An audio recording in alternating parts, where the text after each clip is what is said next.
Hello, everybody. Welcome to the Century Downs podcast. Today, we've got a special guest with us and some sweet selections. Not just the man of the hour and the man with the power, Josh Murphy, but we got Shannon Sugar Doyle with us. Hey, Shug, thanks for joining us today, man.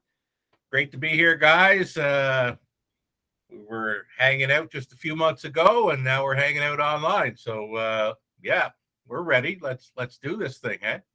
You know what? It's the beauty of the internet. It keeps us all together. Shug, Josh, how you doing today, man? You didn't get blown away with the tornadoes yesterday? No, it's all good. It's sunny out. Looks like nice weather this weekend. I'm gonna have to put on my sunscreen, but it should be good. Got 12 good races tomorrow, then into 2 days a week after that. So it's all good over here, James. Awesome. Friday night racing. Looking forward to that. But we're going to look at the last 4 races on our card coming up tomorrow. The Saturday card, you might be hearing this Saturday morning just in case. Race 9 starts off the first leg of our stake races, guys. What are you looking at, and what do you like in our pick 4 today? You go ahead, Josh, and I'll follow you. I think with these 3-year-old fillies here, I think this race does go through the rail horse Divine Art for driver trainer Nathan Sobey. I mean, this filly, he's had just some tough luck at the post positions. You look, he finally drew post 3 last time and paced off that big 54 and 2 mile in the elimination, made that move, and he looked really strong. I think her main competition in Chase Forever, the post draw hurt her drawing post 8. But you can also look towards Sapphire Blue and Wrangler Jewel. But I really think from the rail, Nathan's got the race in front of him. I got to think he probably puts her right on the lead, and she should be pretty tough to catch. Maybe she gets away second or third, but I think he kind of towers over the field, assuming she shows up with her form. I agree with you 100%, Josh. Divine Art, she won the draw, and she'll likely win this race because of that. Kelly Hort does have a couple of starters in here. I do like them both. I like when Kelly does get 2 or 3 in these stakes finals because he usually lets that angle work for him. So I'm going to go outside to the 8 Chase Forever for the deuce. Number 6, Jamaica Move. Brandon Campbell hops on board for Kelly. I think you got to include both of those horses in the opening leg of the pick 4. And, Wrangler Jewel, she had that upset win in the $100,000 McClellan final. And you know what? You might want to be thinking about that one as well.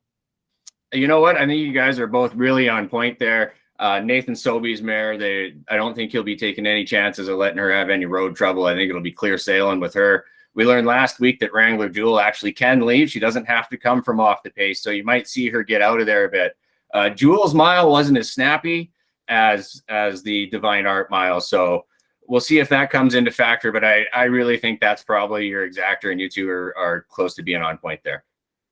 Sounds good. Awesome. Moving on, guys, to race number 10. It's a 9 claimer, sorry. Mm-hmm. We have 9 in here. We're getting fuller fields. Josh, you want to take the honors in this one?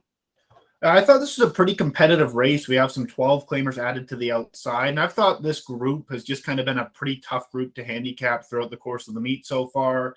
And I think throwing in these 12 claimers here really adds another dynamic to it. You got HF the Great Pumpkin off the classified win up at Lacombe. You got a horse like Naked Burner who's had some tough posts and some tough trips recently, but was on a bit of a roll when the post positions were in his favor. Then you've got the always dangerous Snoop DeLine in the trailing 9 hole. I think this is a pretty competitive race. I kind of lean towards the 9 Snoop DeLine. I think he might get a decent trip there. Kelly Crump really does well with this horse. He likes this track. I think he's glad to get back on here as opposed to Lacombe.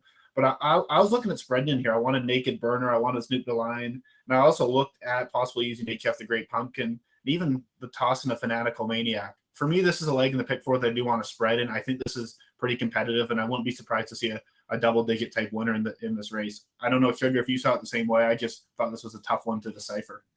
We may end up going halves on this late pick 4, Josh. I'm right on board with you with your thinking. HF the Great Pumpkin, a very sharp now for Dave Kelly. Not quite one-dimensional, but you want to see him up close and into it early, and he does have that gate speed factor. Snoop DeLion, back to your trailing spot, but that horse is always in the hunt. He's fitting in well, and Fanatical Maniac for me. A bang-up second in each of his last 2 at close to 20-1 in both starts. You got to use him in leg 2 of this late pick 4. Could be calling for the upset, right? You know what, guys? Once again, there's not a whole lot to disagree with. Fanatical Maniac might be a choice for me just because of back class. I remember driving horses like Get Up Gideon for Starkowski in the Open, and Fanatical Maniac was an open horse back 2 or 3 years ago. If he can come close to anywhere near that type of class or competition again, he should be able to beat these one. Naked Burner has been racing great lately. A terrible position last start kind of hurt him a little bit. So maybe a bit of a rebound for him in the Marissa Kleinsaucer stable. You've mentioned Naked Burner multiple times, and I'm not going to use that horse. I just don't see it. I'm sorry, but I totally agree, Shug. Sometimes you can't pick them all. That's why I don't gamble, because I usually bet with my heart, not my brain. Awesome. Anyway, speaking of picking horses with your heart, not your brain, I'm gonna take the lead on this one because Sharka's Little Lad is my pick. Totally a pick with my heart, not my brain. Tammy Marshall picks up the services of Sobey for Dave Kelly. He's got the 9 with Angelo. I'm not sure if he can win. He went a heck of a trip first over into very tough competition his last start. If he can get a little bit of cover, be close near the head of the stretch, he probably will close strong. He's my long shot with the shot for your pick. He's likely raced, going into that big stake final for the 3-year-old boys. It's a tough task, but you know what? He's your dark one. Absolutely. You know what? And I don't know if he can win this race, but he's been properly taken care of. He's been pushed right. And this leg, for the people that don't know, is the first leg of our Sire Stakes where you start picking up points that go towards the super final.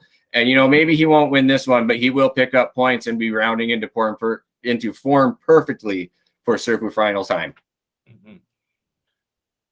On to you, Josh. I thought this was a very interesting race. The boys, I think the fillies, there's probably going to be a pretty heavy favorite in there. Where I think the boys, especially with the likes of Ernesto de la Cruz, Joe Rich, and Joe DiMaggio all drawn pretty well. Even Let's Tie One on Vegas Gambler. I think all those horses you can make a good case for as well. James, the one you touched on, but I kind of look towards Joe DiMaggio for Kelly Hort. I thought this horse was racing very well out at Fraser. Then his first start here, he actually raced as good a horse as we have on the track, and codename Cigar Box, Icy Blue Scooter. That's just a way, way tougher group. And then last time just got nailed late by Let's Tie One On. But I thought that was a good trip for him. I thought, Kelly looked after him in there, qualified him. But I think when the big money's on the line, Kelly Hort's one of the guys you want. And I just think he's a pretty versatile horse. I was impressed with what he did over the winter. I think he's kind of rounded into form for this start.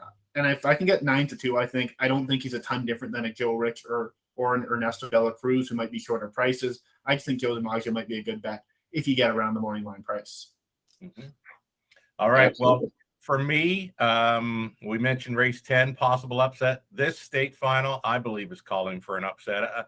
I'm going to put Joe Rich on top. He's a second choice in the morning line. Brandon Campbell just missing with him last time out. I love that start before where he fired home 27-4 when missing a month. So Joe Rich, he's a must play. My upset bomb in here is going to be the 6 Vegas Gambler. I love the way Rod Starkowski, preps his horses for these big stake finals. And Mike Hennessy stays on board. Another one that showed a big final quarter of a 27-4 two back. He won off the trip there last time out. Beware of 6 Vegas Gambler. I got him pegged for second. Ernesto de la Cruz, he's a must use. You mentioned Kelly Hort, Joe DiMaggio, and again, I'll include the 5. Let's tie one on. I'm going to go 5 deep. 5 deep to race 11 and hoping for the best with number 6 Vegas Gambler. I got a big circle around him on my yeah, big circle. And you know what? Honestly, should he be 8-1 in the book? Like, he looked pretty handy winning. You know what I mean? Like, he was a good looking horse. This might be one that you're looking at that could be a decent overlay to play. You're dead on with that one, Sugar. You know what? If he draws the rail, he's probably 3-4-1 in the morning line. It's the post position, right?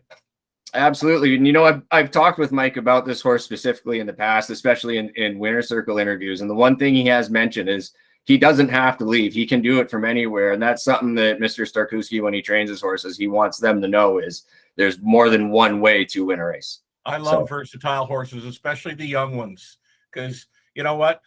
This horse had the 9 hole in that $100,000. You know, Yep.